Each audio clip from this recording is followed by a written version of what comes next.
Bertemu kembali.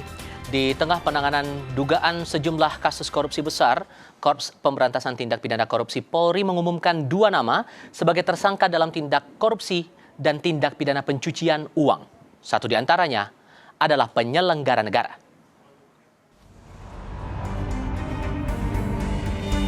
Dua tersangka akhirnya diumumkan oleh Korps Pemberantasan Tindak Pidana Korupsi Polri setelah sebelumnya penyidik melakukan penggeledahan di 12 lokasi dan menyita berbagai barang bukti, mulai dari emas batangan, uang tunai dalam rupiah maupun mata uang asing, serta sejumlah aset lain dalam dugaan kasus suap, gratifikasi, dan tindak pidana pencucian uang. Polisi tidak memberikan nama lengkap kedua tersangka, namun hanya berinisial DA dan FA, di mana FA merupakan penyelenggara negara. Dalam konferensi pers bersama dengan Komisi 3 DPR RI dan Kejaksaan Agung, polisi menyebut baru DR yang telah ditahan di Rutan Polda Metro Jaya sejak tanggal 10 Juli 2026. Kita telah menetapkan 2 tersangka saat ini, yaitu saudara DR yang telah diduga melakukan tindak pidana pencucian uang yang diduga berasal dari tindak pidana korupsi.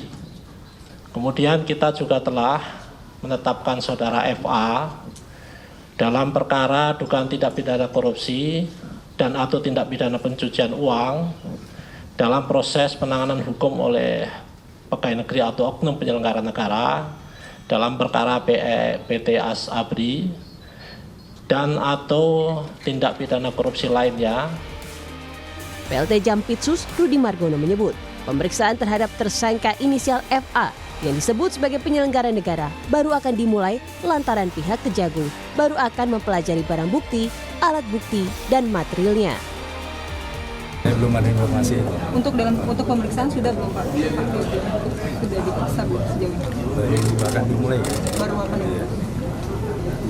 Nah, teknisnya kan baru hari ini kita terima, kita pelajari dulu, kita buka alat buktinya, barang buktinya,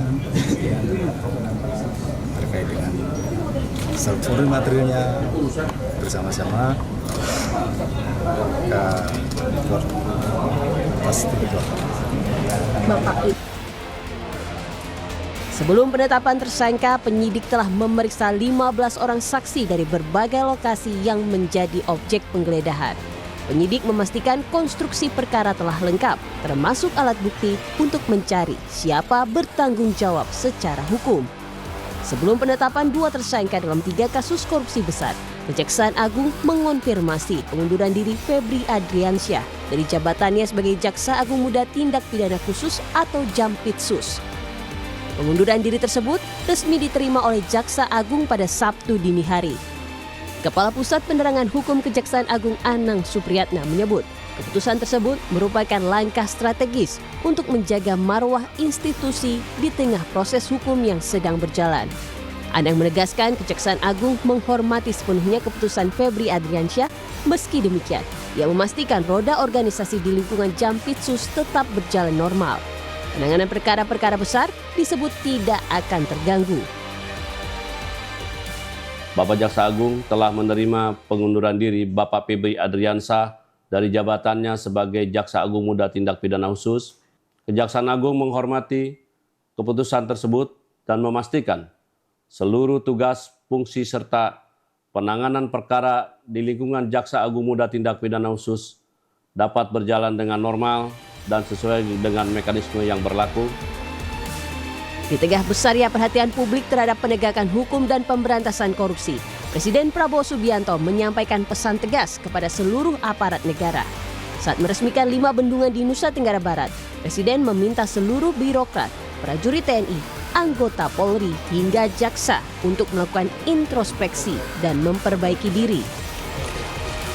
Birokrat introspeksi, kita semua introspeksi. Pejabat-pejabat militer dan polisi introspeksi.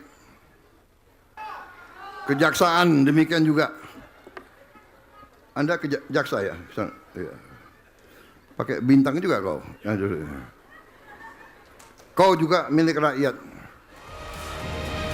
Presiden menegaskan rakyat tidak menghendaki korupsi dibiarkan. seluruh pejabat negara wajib memegang amanah rakyat dan wajib menjaga kepercayaan yang diberikan. Tim Liputan, Kompas TV.